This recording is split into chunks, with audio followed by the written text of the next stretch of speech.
Party మారిన ఆ 10 మంది ఎమ్మెల్యేల మీద వారం రోజుల్లోగా చర్యలు తీసుకోవాలని చెప్పేసి నిన్న ఏదైతే supreme court chief justice BR Gavai మన స్పీకర్ మీద చాలా పరుష పదజాలంతో ఒక కామెంట్స్ అయితే వేశారు. అసలు ఫిరాయింపులకు సంబంధించి స్పీకర్ మీద చర్యలు తీసుకునే అవకాశం, అధికారం సుప్రీంకోర్టు జస్టిస్కు ఉందా లేదా ఇలాంటి పొలిటికల్ అంశాలన్నిటి మీద మాట్లాడడానికి మనతో పాటు సీనియర్ పొలిటికల్ అనలిస్ట్ వి ప్రకాష్ ఉన్నారు. సార్ చెప్పండి, నిన్న సుప్రీంకోర్టు జడ్జి కామెంట్ చూసారా, ఎట్లా అనిపిస్తుంది? చాలా న్యాయంగా చట్టపరంగా మాట్లాడాడు. రాజ్యాంగంలో లెజిస్లేటివ్కి ఉన్న పవర్స్ ఏదైతే ఉన్నదో మమ్మల్ని ఎవరు ఏం చేయలేరు అనేది అది అహంకారం పూరితమైన ఆలోచన. ఎవరైనా ఎబోవ్ ది లా కాదు కాబట్టి వాళ్ళకు కొన్ని ప్రివిలేజెస్ ఉండొచ్చు. ఆర్టికల్ 194 కానీ ఇతర ఆర్టికల్స్ కింద కానీ స్పీకర్స్ కొన్ని ప్రివిలేజెస్ ఉండొచ్చు. అంత మాత్రాన is not above the law. Highest body ఏది? సుప్రీంకోర్టు. ఎవరినైనా రాష్ట్రపతి దగ్గర నుంచి ఒక వార్డు మెంబర్ వరకు, అదేవిధంగా చట్టసభల్ని కానీ వీళ్ళని కానీ ఎవరిని మన బ్యూరోక్రసీని కానీ ఎవరి మీదనైనా వాళ్ళు స్టిచ్చర్స్ పాస్ చేయొచ్చు. తర్వాత వాళ్ళ కంటెంప్ట్ ఆఫ్ కోర్టు కింద కోర్టుకు లాగొచ్చు. ఆ పవర్స్ ఎవరికి లేవు. ఓన్లీ సుప్రీంకోర్టు మాత్రమే ఈ చట్టాన్ని రక్షించడానికి రాజ్యాంగపరంగా రాజ్యాంగబద్ధంగా ఏర్పడిన సంస్థ. కంటెంప్ట్ ఆఫ్ కోర్టు కిందకి వస్తుంది. స్పీకర్కు వాళ్ళు 3 monthsలో కంప్లీట్ చేయాలని చెప్పి ఆదేశాలు ఇచ్చినప్పుడు సరైన రీజన్ లేకుండా 3 months నాకు సరిపోదు, ఇంకా ఎక్కువ టైం కావాలని చెప్పడం అనేది అది కోర్టు ధిక్కరణ కిందకి వస్తుంది. కోర్టు ధిక్కరణ కింద పనిష్మెంట్ కూడా సుప్రీంకోర్టు ఇవ్వచ్చు. Is not above the law. ఎన్నో కేసులు ఉన్నాయి, ఒక్క కేసు కాదు, 2 కేసులు కాదు. ఇదివరకు ఈ స్పీకర్లకు షోకాజ్ నోటీస్ ఇచ్చినాయి కానీ, కంటెంప్ట్ సంబంధించినవి కానీ సుప్రీంకోర్టు ముందు, హైకోర్టుల ముందు, even high court also can send him to the jail. సుప్రీంకోర్టే కానక్కర్లేదు, హైకోర్టు కూడా స్పీకర్ని జైలు పంపవచ్చు. Is not above the law. ఈ లెజిస్లేచర్ అయినా, జ్యుడిషియరీ అయినా, ఎగ్జిక్యూటివ్ అయినా వాళ్ళు ఖచ్చితంగా రాజ్యాంగానికి బద్దులో ఉండాలి. రాజ్యాంగాన్ని అతిక్రమిస్తే అప్పుడు సుప్రీంకోర్టు కానీ హైకోర్టు కానీ ఇంటర్ఫియర్ అవుతుంది, వాళ్ళని పనిచేస్తారు. చాలా సందర్భాల్లో స్పీకర్కున్న విస్తృత అధికారాలు అని చెప్పేసి ఒక వర్డ్ వింటుంటాం. ఇప్పుడు ఆ విస్తృత అధికారాలు పనిచేయవాయిగా సుప్రీంకోర్టు అపరిమితమైన కాదు, అవి విస్తృత అధికారాలు కాదు, పరిమితమైన అధికారాలు. ఆ ప్రెమిసెస్లో పనిచేస్తాయి. ఇది లెజిస్లేటివ్ క్యాంపస్ ఉంటుంది కదా, అసెంబ్లీ ప్రెమిసెస్ అంతవరకే. ఆయన నేను ఇక్కడ రాష్ట్రపతి అని అనుకుంటే తప్పది. ఈజ్ నాట్ ఎబోవ్ ద లా. ఇప్పుడు పార్లమెంట్ చేసిన చట్టాలు కూడా రాజ్యాంగానికి విరుద్ధంగా ఉంటే కొట్టేసే హక్కు సుప్రీంకోర్టుకు ఉంటుంది కదా. ఏ జివోలు పాస్ చేసినా కొట్టేసే హక్కు ఉంటుంది కదా. ఇప్పుడు అసెంబ్లీలో పాస్ చేసిన జివోలు ఇక ఫైనల్ అవి రాజ్యాంగం పరిధిలో ఉన్నాయా లేవా అని చూస్తారు. ఇప్పుడు రాజ్యాంగ పోస్టులో ఉన్నవాళ్ళు ఎలక్షన్ కమిషన్ ఆఫ్ ఇండియా, తర్వాత సిబిఐ, ఈడీ, ఏ రాజ్యాంగ సంస్థ అయినా, అసెంబ్లీ స్పీకర్ అయినా, ఇంకా ఫర్ యువర్ ఇన్ఫర్మేషన్ పార్లమెంట్ స్పీకర్ను కూడా పనిచేసే అధికారం రాజ్యాంగం లోబడి ఉండకపోతే సుప్రీంకోర్టుకు ఉన్నది. నేను చూసిన కామెంట్స్ చూస్తే చాలా సీరియస్గా చేసిన కామెంట్స్. స్పీకర్కి రాజ్యాంగ పరిరక్షణ ఉండదు, December 31 మీరు ఎక్కడ చేసుకోవాలనో డిసైడ్ చేసుకోండి అంటే అంత సీరియస్ అవ్వాల్సిన స్థితి ఎందుకు తెచ్చుకున్నట్టు మన స్పీకర్ కానీ లేకపోతే సుప్రీంకోర్టు జడ్జి కూడా అంత సీరియస్ కామెంట్ చేయాల్సినంత ఎందుకు వచ్చింది? అసలు సరైన అవగాహన లేక, ఇంటర్ప్రిటేషన్ ఆఫ్ లా తెలియక, వీళ్ళు కేవలం వాళ్ళు ఉన్న కాన్స్టిట్యూషన్ ఆఫ్ ఇండియాలో ఉన్న ప్రొవిజన్ చూస్తే సరిపోదు. రాజ్యాంగానికి కేస్ లా అనేది చాలా ఇంపార్టెంట్. ఎప్పటికప్పుడు ఇచ్చే జడ్జిమెంట్స్ ఉంటాయి కదా సుప్రీంకోర్టు, అది ఇంటర్ప్రిటేషన్ ఆఫ్ ది లా. వాటిని ఓవర్ రూల్ చేసేదాకా, ఇప్పుడు ఉదాహరణకు బీసీ రిజర్వేషన్ అది 42% కావాలని అంటున్నారు. ఎందుకు కోర్టు దీన్ని పక్కకు పెట్టింది, ఎందుకు దాని మీద కోర్టు ఇవ్వట్లేదు అని అంటే, ఇది రాజ్యాంగంలో ఎక్కడ లేకపోయినా ఇంటర్ప్రిటేషన్ సుప్రీంకోర్టు ఇచ్చిన జడ్జిమెంట్ 92-93లో ఇచ్చింది ఉన్నది కదా, ఆ జడ్జిమెంట్లో 50% దాటకూడదని చెప్పి సుప్రీంకోర్టు ఎక్స్టెండెడ్ బెంచ్ అంటే 9 members ఇది ఇచ్చారు. ఇచ్చినప్పుడు ఏమైందంటే అది రాజ్యాంగంతో సమానమవుతుంది. అన్లెస్ మళ్ళీ దానికి ఏదైనా ఒక చట్టం తీసుకొచ్చి రాజ్యాంగ సవరణలో చేసి దానికి ఏదైనా ప్రొవిజన్ రాజ్యాంగంలో ఒక ఆర్టికల్ ద్వారా ఏదైనా సవరణ తెచ్చేదాకా ఏ కోర్టు అయినా కూడా దాన్ని అది రాజ్యాంగంలో లేదు అని చెప్పి అనడానికి లేదు. ఆ స్ఫూర్తి, రాజ్యాంగ స్ఫూర్తికి అది అనుకూలంగా ఉంది అని చెప్పి అనుకోవాల్సి వస్తుంది. కాబట్టి కేవలం కాన్స్టిట్యూషన్లో ఉన్న 4 ప్రొవిజన్లు చదివితే సరిపోదు. స్పీకర్ రాజ్యాంగానికి అతీతుడు కాడు, ఆయనకు పరిమితమైన అధికారాలే ఉన్నాయి తప్ప విస్తృత అధికారాలు అపరిమిత అధికారాలు వాటిని భావించకూడదు. వీళ్ళకి చట్టాల గురించి తెలియదు, రాజ్యాంగం గురించి తెలియదు, వాళ్ళకి అడ్వకేట్స్ ఉన్నా వాళ్ళు పట్టించుకోరు, వీళ్ళు అడగరు, వాళ్ళు చెప్పరు. ఖచ్చితంగా జైలుకు పోతాడు స్పీకర్ ఒకవేళ కనుక వీళ్ళ మీద ఆయన చర్య తీసుకోకపోతే. చర్య తీసుకోమన్నారు కానీ ఆ కేసులో వీళ్ళను డిస్క్వాలిఫై చేయమని చెప్పలేదు సుప్రీంకోర్టు. జాగ్రత్తగా వినాలి. ఆ పిటిషన్ మీద మీరు డిస్పోజ్ చేయండి. ఆ పిటిషన్ని డిస్పోజ్ చేయడం అంటే ఎమ్మెల్యేలు అందరినీ సస్పెండ్ చేయడం కాదు, డిస్క్వాలిఫై చేయడం కాదు. ఆ పిటిషన్ను డిస్పోజ్ చేయండి. పిటిషన్ డిస్పోజ్ చేయడానికి ఇబ్బంది ఏంది? డిస్పోజ్ చేసే క్రమంలో ఇప్పుడు ఆయన మంచి కాషన్ ఇచ్చారు. ఇది ఈయనకే కాదు, రాబోయే రోజుల్లో అందరు స్పీకర్లకు కూడా ఇది ల్యాండ్మార్క్ అబ్జర్వేషన్ అవుతుంది. ఇప్పుడు ఏమవుతుందంటే ఇప్పుడు వాళ్ళు ఇచ్చిన నిర్దిష్టమైన టైంలో ఈయన ఫైల్ డిస్పోజ్ చేస్తాడు. వాస్తవంగా ఈయన ఆపింది కూడా ఎందుకంటే జూబ్లీస్ రిజల్ట్ రావడానికి. ఇంకా ఆపాల్సిన అవసరం ఆయనకు కూడా లేదు. నేను అనుకుంటే ఈ వారం లోపల కంప్లీట్ అయిపోతుంది. ఎమర్జెన్సీ నోటీస్ ఇచ్చి శ్రీహరి ఇప్పటిదాకా రాలే, శ్రీహరి గారిని కూడా పిలుస్తారు. పిలిచి నీ స్టాండ్ ఏందో చెప్పంటారు. నువ్వు దానం నాగేందర్ కూడా అడుగుతారు. ఇక ఆయన వచ్చినా రాకున్నా అనేది రికార్డెడ్ ఎవిడెన్స్ కాబట్టి బెంగాల్ ఎలక్షన్లతో ఖైరతాబాద్ ఎలక్షన్ జరుగుతుంది, అలా అనుమానమే లేదు. బట్ శ్రీహరిది ఒకవేళ రేవంత్ రెడ్డి గారు చెప్పి నువ్వు బీఆర్ఎస్లో ఉన్నా అని చెప్పు అంటే ఈ బీఆర్ఎస్లో ఉన్నామని చెప్తానని చెప్పి వీళ్ళందరినీ బీఆర్ఎస్ ఎమ్మెల్యేలుగా పరిగణిస్తాను నేను, వీళ్ళని డిస్క్వాలిఫై చేయడు. అప్పుడేం చేయాలి? కౌశిక్ రెడ్డి, వివేకానంద హైకోర్టులో దీన్ని ఛాలెంజ్ చేయాలి స్పీకర్ డిసిషన్ని. స్పీకర్ ఇచ్చిన డిసిషన్ ఫైనల్ కాదు. స్పీకర్ అనేది పరిమితంగానే ఉంటుంది తప్ప అపరిమితంగా ఉండదు. విస్తృతాధికారం చెప్పేది చాలా కన్ఫ్యూజన్గా ఉంది నాకే. స్పీకర్ ఎలాంటి నిర్ణయం తీసుకోదు అని అంటున్నారు. ఒకవేళ నిజంగా ఈ ఎమ్మెల్యేలు బీఆర్ఎస్లో ఉన్నామని చెప్తే నిజంగా బీఆర్ఎస్ ఎమ్మెల్యేలు అందరూ మేము బీఆర్ఎస్లో ఉన్నామంటే వాళ్ళ మీద ఎలాంటి యాక్షన్ తీసుకోవడానికి ఉంటుంది? అంటే ఇప్పుడు స్పీకర్ ఏం చేస్తారంటే ఇది description of the speaker. Speaker నమ్మాలి వీళ్ళు బీఆర్ఎస్ ఉన్నారా కాంగ్రెస్ ఉన్నారా. మేము కాంగ్రెస్లో ఏమంటాను వాళ్ళు. ఈయన ఏం చేయాలంటే ప్రతిపక్షం ఎవరైతే వివేకానంద కానీ కౌశిక్ రెడ్డి కానీ ఇచ్చిన పిటిషన్ అన్నది కదా, వాళ్ళ అడ్వకేట్ ఏదైతే చెప్తాడో ఆధారాలు ఏవైతే చూపెడతాడో అవి నమ్ముతేనేమో డిస్క్వాలిఫై చేయొచ్చు. డిస్క్వాలిఫై 2 రకాలు ఉంటుంది. 6 సంవత్సరాల దాకా మళ్ళీ ఎన్నికల్లో పాల్గొనొద్దని కూడా ఇవ్వచ్చు. కానీ జనరల్గా ఆ డిసిషన్ కోర్టు ఇస్తుంది. ఇక్కడ వీళ్ళు డిసిషన్ ఇస్తే ఏం చేస్తారంటే మళ్ళీ ఎలక్షన్లో పోటీ చేయడానికి వాళ్ళకి అర్హత వస్తుంది. ఊరికే డిస్క్వాలిఫై చేస్తారు తప్ప ఇప్పుడున్న సిట్టింగ్ స్థానం నుంచి డిస్క్వాలిఫై చేస్తారు. ఇటువంటి ఆంక్షలు పెట్టారు. కోర్టు అయితే పెడుతుంది. ఇదివరకు చెన్నారెడ్డి గారిని కూడా 6 సంవత్సరాల దాకా ఎన్నికల్లో పాల్గొనొద్దని పెట్టింది, జరిగింది. ఇక్కడనే ఒక మస్జిద్ దగ్గర మీటింగ్ పెట్టినందుకు చేశారు అది. అయితే ఇక్కడ ఏంటంటే అది 67, 68లో. ఇప్పుడు ఏమవుతుందంటే స్పీకరు వీళ్ళని స్పీకర్ ఈ డిసిషన్ తీసుకోమని కోర్టు చెప్పదు, పిటిషన్ను డిస్పోజ్ చేయమని చెప్తుంది. ఆలస్యం చేస్తున్నాడనే కదా టీఆర్ఎస్ పోయింది. కాబట్టి ఇప్పుడు ఏమవుతుందంటే డిస్పోజ్ చేసే క్రమంలో రేవంత్ రెడ్డికి ఇప్పుడు స్పీకర్ ఎవరు కూడా ఈవెన్ రేవంత్ రెడ్డికి కంట్రోల్లో ఉండాలని లేదు స్పీకర్, బట్ ఉంటారు. ఎందుకంటే వాళ్ళని అపాయింట్ చేసేది ముఖ్యమంత్రి అండ్ అదే కాబట్టి వాళ్ళని డెఫినెట్గా ఏంటంటే ఆయన కాదని ఈయన డిసిషన్ ఇయ్యాడు. సపోజ్ ఆయన చెప్పిండు అనుకో, ఒకటి రూరల్లో ఒకటి అర్బన్లో మనం ఎలక్షన్ చూద్దాం అనుకుంటున్నాము టెస్ట్ కోసం, కాబట్టి కడెం శ్రీహరిని రావద్దని చెప్తాడు. రావద్దని చెప్తే అనేది డిస్క్వాలిఫై అవుతుంది. దానం నాగేందర్ ఆల్రెడీ డిస్క్వాలిఫై అవుతుంది. ఇక మిగతా 8టికి వాళ్ళు ఇంకా మేము బీఆర్ఎస్లో ఉన్నామని చెప్తున్నారు కాబట్టి నేను బిలీవ్ చేస్తున్నా అని చెప్పి ఇస్తాడు. అది ఇవ్వచ్చు, ఆ పవర్స్ ఉన్నాయి ఆయనకి. మళ్ళీ ఈ డిసిషన్ సంబంధించి వీళ్ళు ఏమన్నా సుప్రీంకోర్టు కానీ హైకోర్టు కానీ ఫస్ట్ పోతారు. హైకోర్టులో తెలియకపోతే సుప్రీంకోర్టు పోతారు. అంటే ఇది హైకోర్టులో డిసిషన్ రావడానికి మళ్ళీ 6 నెలల్లో 1 year పడుతుంది. అది వచ్చినాక దాన్ని మళ్ళీ హైకోర్టు డిస్క్వాలిఫై చేసింది అనుకో వీళ్ళను, సుప్రీంకోర్టుకు పోతారు. ఈ లోపల పుణ్యకాలం గడిచిపోతుంది. సుప్రీంకోర్టు ఆల్రెడీ తీర్పు ఉంది కదా, నేను గవా చెప్పాడు 1 వారం రోజుల్లోపు నిర్ణయం తీసుకోవాలని చెప్తున్నారు. మళ్ళీ మీరు 6 నెలలు మళ్ళీ సంవత్సరం ఇదంతా మళ్ళీ వేస్ట్ ఆఫ్ టైమే కదా. అదే అర్థం చేసుకోవాల్సింది ఏంటంటే స్పీకర్ పరిధిలో నిర్ణయం తీసుకోవాలి. స్పీకర్ నిర్ణయం తీసుకోవాలన్నప్పుడు ఏ నిర్ణయం అయినా తీసుకోవచ్చు కదా. ఆ నిర్ణయం పిటిషనర్కి నచ్చలేదు అనుకో, నచ్చనప్పుడు ఏం చేస్తాడు? హైకోర్టును ఆశ్రయిస్తాడు.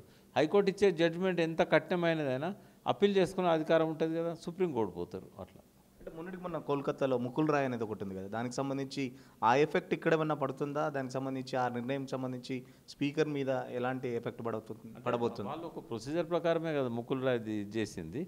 హైకోర్టు పోతే అదే జడ్జిమెంట్ వస్తుంది ఇక్కడ కూడా. కానీ వీళ్ళకి రెమెడీ ఉంటుంది, సుప్రీంకోర్టుకు అప్పీల్ చేసుకోవచ్చు.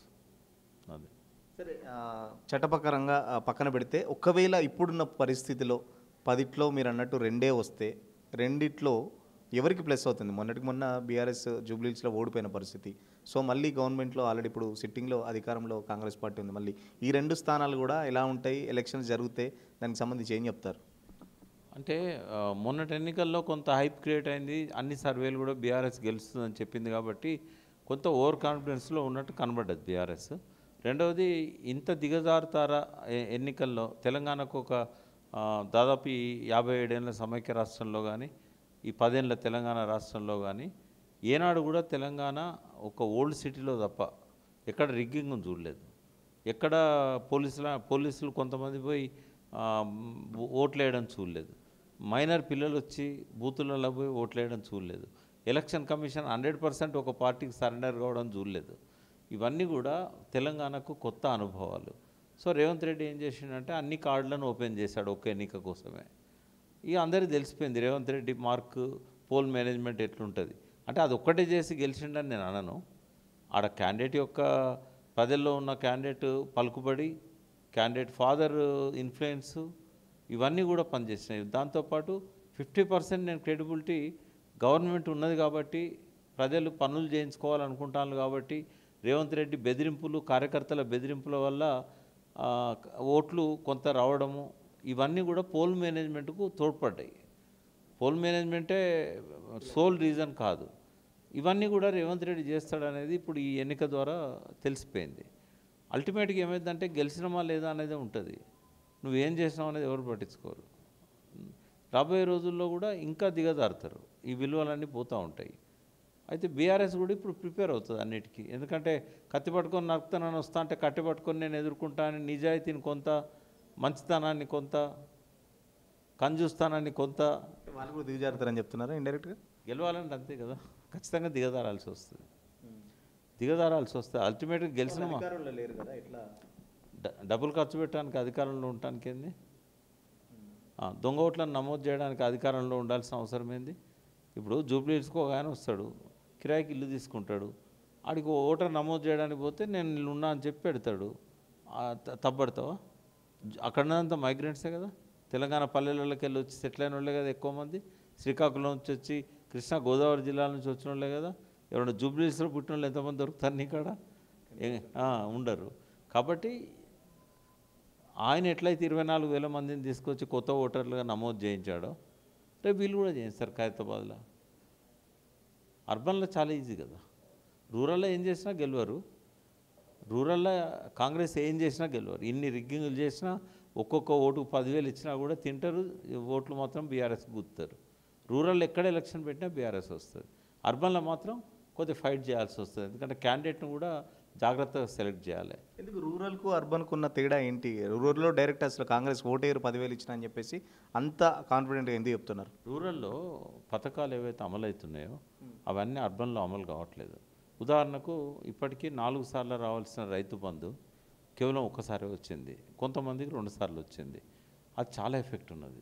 ఇప్పుడు మళ్ళీ ఎలక్షన్లో పోతే కనుక పంచాయతీరాజ్ ఎలక్షన్లో పోతాడు కదా, ఇప్పుడు ఈ నెలలో వచ్చే నెలలో మళ్ళీ రైతు బంధు వేస్తాడు.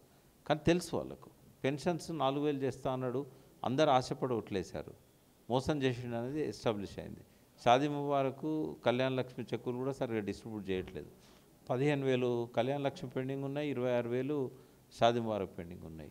ఈ 2 బెడ్రూమ్స్ అన్నీ మూలగబడ్డాయి. ఈయన వచ్చిన కానీ ముట్టుకోలేదు. వైకుంఠధామాలు ముట్టుకోలేదు. కనీసం అప్పుడు పెండింగ్ ఉన్నాయి కూడా కంప్లీట్ చేయలే. సర్పంచ్లకు బీఆర్ఎస్ గవర్నమెంట్లోనే బిల్లులు పెండింగ్ ఉండే, అవి క్లియర్ చేయలేదు. కాంట్రాక్టర్లకు బిల్లులు క్లియర్ చేయలేదు.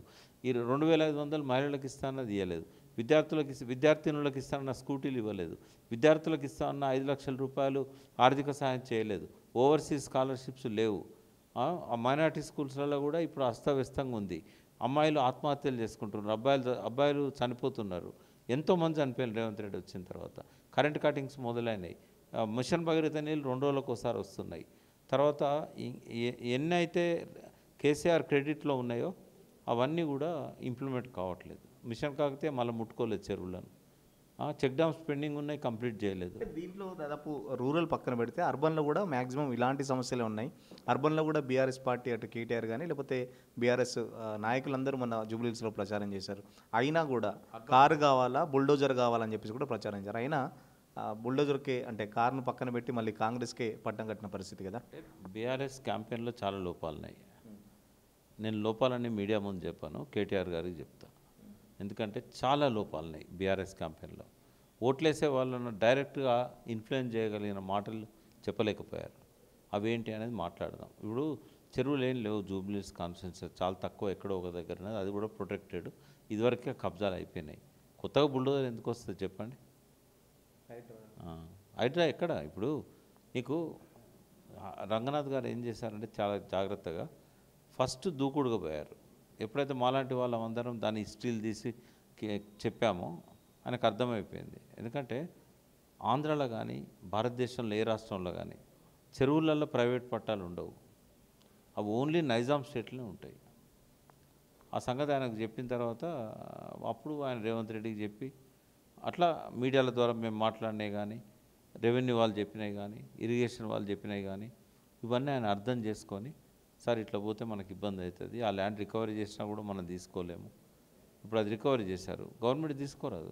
ఏదైతే గవర్నమెంట్ జాగాల గుడిసెలు వేశారో అది మాత్రమే గవర్నమెంట్ తీసుకోగలుగుతుంది. ఒకసారి గవర్నమెంట్ పట్టా ఇచ్చిన తర్వాత కూలగొడితే అది గవర్నమెంట్ కంపెన్సేషన్ ఇవ్వాల్సి వస్తుంది. ఇవాళ హైడ్రా బాధితులు కనుక బీఆర్ఎస్ లీగల్ ఎయిడ్ ఇస్తానని చెప్పింది కాబట్టి మొన్నటి ఎన్నికల్లో కూడా ఒక్కొక్కరు కనుక హైకోర్టులో పిటిషన్ ఫైల్ చేసినట్టయితే లక్షల రూపాయల కంపెన్సేషన్ హైడ్రా బాధితులకు వస్తుంది. ఎందుకంటే ఎప్పుడో ఇచ్చిన పట్టా భూములలో ఎప్పుడో ఇచ్చిన జిహెచ్ఎంసీ పర్మిషన్లతోని కరెంట్ కనెక్షను, వాటర్ కనెక్షను, ఇంటి పన్ను స్థిరంగా ఉన్నోళ్ళు 30-40 ఏళ్ళ నుంచి వాళ్ళ మీద హైడ్రా దాడి చేసింది. ఇది రాజ్యాంగ విరుద్ధం, చట్ట విరుద్ధం. అదొక ప్రభుత్వం చేసింది కాబట్టి హైకోర్టు వదిలిపెట్టదు. వాళ్ళందరికీ నష్టపరిహారం ఇవ్వమంటారు. నేను మీ ద్వారా కూడా చెప్తున్న హైడ్రా బాధితులకు, మీకు లాయర్ని పెట్టుకునే శక్తి లేకపోతే తెలంగాణ భవన్కు రండి, అక్కడ లీగల్ సెల్ ఉంది, ఫ్రీగా మీకు కోర్టులో కేసులు వేస్తారు బీఆర్ఎస్ అడ్వకేట్స్. మీరు కంపెన్సేషన్ తీసుకోండి, మీ వేదన మీ బాధ మేమంతా చూసాం, మీరు ఈ ప్రభుత్వాన్ని ముక్కుబిండి కంపెన్సేషన్ వసూలు చేయాలి. ఫైనల్గా చెప్పండి, ఫిరాయింపులకు సంబంధించి ఎన్ని రోజుల్లో తీర్పు వస్తాయని ఎక్స్పెక్ట్ చేస్తున్నారు? అంటే మీరు 10లో 2 మాత్రమే వస్తాయన్నారు, మిగతా 8 సంగతి స్పీకర్ పరిధిలో ఉంటుందని చెప్తున్నారు. ఫైనల్గా ఏం జరుగుతుంది? శ్రీఆర్ గారు కూడా ఒకవేళ ఇప్పుడు రూరల్లో మనము పోటీ చేస్తే రాంగ్ రిజల్ట్ వస్తే కష్టమవుతుంది, ఇది లోకల్ బాడీస్ మీద ఎఫెక్ట్ పడుతుంది, నువ్వు కూడా వచ్చి నేను బీఆర్ఎస్లో ఉన్నాను పిటిషన్ ఇచ్చుకోమని చెప్తాడు రేవంత్ రెడ్డి. కాబట్టి ఒక్కటైతే గ్యారంటీకి వస్తుంది, రెండవది డౌట్, ఒకటి గ్యారంటీకి వస్తుంది. కాబట్టి ఇప్పుడు ఆయన నెల రోజులు టైం ఇచ్చింది అనుకుంటా ఏది రిప్లై ఇవ్వడానికి. కానీ ఈ నెల రోజులు టైం ఎందుకు ఇచ్చారు తెలుసా? రిప్లైలో నేను ఆల్రెడీ పిటిషన్ డిస్పోజ్ చేసిన అని చెప్పి స్పీకర్ నుంచి వాళ్ళు ఎక్స్పెక్ట్ చేస్తున్నారు కాబట్టి పరోక్షంగా, లేకపోతే నెక్స్ట్ డేనే చేసేవాళ్ళు 24 అవర్స్లో రిప్లై ఇవ్వమని చెప్పి. ఈ నెల రోజులు గడువు ఎందుకు ఇచ్చినట్టే స్పీకర్ గౌరవాన్ని మర్యాదను కాపాడడానికి. కాబట్టి ఈ నెల లోపల 3 వారాల లోపల ఆయన డిస్పోజ్ చేస్తాడు, చేసి సుప్రీంకోర్టుకు సబ్మిట్ చేస్తాడు. ఏదైతే రిప్లై ఇవ్వమన్న రోజు వచ్చినప్పుడు నేను అమలు చేశాను, సుప్రీంకోర్టు తీర్పు ప్రకారమే జడ్జిమెంట్ ఇచ్చొచ్చానని చెప్పి ఆ కాపీ పంపిస్తాడు, కేసు క్లోజ్ అవుతుంది. ఖచ్చితంగా ఏదైతే సుప్రీంకోర్టు ఇచ్చిన తీర్పు, ఏదైతే సుప్రీంకోర్టు జస్టిస్ చేసిన కామెంట్స్ ఖచ్చితంగా రాజ్యాంగ పరిధిలోనే ఉన్నది. రాజ్యాంగ పరిధిలోనే స్పీకర్ కూడా పనిచేయాలి. విస్తృత అధికారాలంటూ స్పీకర్కి ఏముండయి, కేవలం అసెంబ్లీ ప్రిమిసెస్లో మాత్రమే స్పీకర్కు విస్తృత అధికారాలు ఉంటాయి. బట్ ఎవరైనా రాజ్యాంగం చట్టానికి లోబడే పనిచేయాలని చెప్పేసి చెప్తున్న పరిస్థితి. ఖచ్చితంగా ఖైరతాబాద్లో మాత్రం ఉప ఎన్నికలు వస్తాయి, మిగతా 9లో అది స్పీకర్ పరిధిలో ఉంటుంది. స్పీకర్కి వాళ్ళు సంబంధించి బీఆర్ఎస్లో ఉన్నామని చెప్పేసి చెప్తున్న పరిస్థితి. బట్ స్పీకర్ వెనకాల కూడా రేవంత్ రెడ్డి ఉంటారు. సో అదంతా ఒక పొలిటికల్ గేమ్ అని చెప్పేసి చెప్తున్న పరిస్థితి. ఖచ్చితంగా ఖైరతాబాద్లో మాత్రమే వస్తుంది, ఎందుకంటే ఖైరతాబాద్ ఎమ్మెల్యే దానం నాగేందర్ ఎమ్మెల్యేగా తర్వాత మళ్ళీ ఎంపీగా కూడా పోటీ చేశారు కాబట్టి దానికి సంబంధించిన స్పష్టమైన సాక్ష్యాలు ఉన్నాయి కాబట్టి ఖైరతాబాద్ డిస్క్వాలిఫై అయితే మాత్రం ఖచ్చితంగా జరుగుతుందని చెప్పేసి. సో ఒకవేళ ఉప ఎన్నికలు జరిగితే ఇప్పుడు ఏదైతే మన జూబ్లీహిల్స్లో చూసాం అధికార పార్టీ అరాచకాలు, సో బీఆర్ఎస్ పార్టీ కూడా అంతకు దిగజారి అంతకంటే ఎక్కువ అరాచకాలు చేస్తేనే విజయం అయితే తథ్యమైతే అని చెప్పేసి చెప్తున్న పరిస్థితి. బట్ రూరల్లో వస్తే మాత్రం విజయం అనేది బీఆర్ఎస్కే మాత్రం చాలా ఈజీ అవుతుందని చెప్పేసి వి ప్రకాష్ చెప్తున్న పరిస్థితి. వీడియో జర్నలిస్ట్ సతీష్తో సురేష్, తొలి వెలుగు కోసం. అసలైన తొలి వెలుగు. ఫాలో వాట్సాప్ @తొలి వెలుగు official.